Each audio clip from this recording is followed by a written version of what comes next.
Hey friends, welcome to my channel. My name is Shailene Louise if we haven't met. Today I'm going to do a few quick demonstrations for you, and I'm going to show you the three main watercolor techniques. So that's wet on wet, wet on dry, and dry brush. And I'm going to show you how I use those techniques in my watercolor paintings. So it'll be a quick video. Let's jump in. So the first technique I'll demonstrate is called wet on wet.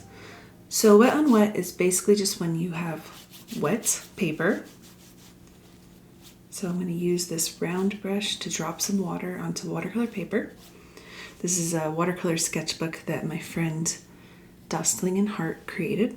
I'll just grab some, let's grab purple. And so what I'm doing is I'm just activating this color on my palette with a wet brush. So now I have wet paint, and I'm going to bring that wet paint to wet paper. So what happens is the water on the paper is going to start taking that paint and moving it around for me. And you can kind of help it by adjusting your paper, or you can just give it a few. So it just kind of creates a little bit more of a smooth gradient than a wet on wet technique does. For a dry brush, what you want to do is have a relatively dry brush, and I'll go ahead and let's mix it up. I'm going to use some Winsor Red here. So I'm bringing a little bit of water.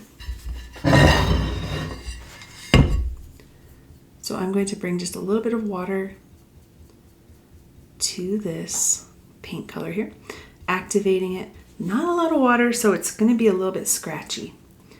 So let me show you how that looks.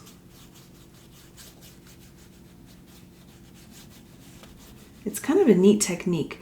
It's very opposite of wet on wet, which feels very watery, very loose. Dry brush, you can do some very, very fine detailed work with a dry brush, or you can also create these kind of cool, scratchy, more like gestural kind of, I don't know, just giving it more of a scratchy, different technique. I love to mix. So for example here, so this is a painting I created for my most recent Patreon tutorial. If you want to join me there, I'll have a link above. But I incorporated all three of these techniques into this painting. So I have some wet on wet moments, wet on dry moments, wet on dry, and then I have dry brush as well. Actually, in this painting, I have dry brush and wet on wet. You'll notice that right here, there's some scratchy moments, and then there's some nice bleed here. So I love to incorporate all of them as much as I can and just find moments to have that amazing kind of natural bleed and then having those kind of scratchier moments. It feels like a really nice contrast, and I think it just creates a lot more interest in watercolor painting. So I hope you enjoyed this one. This was a lot of fun to create, and I'll see you next time.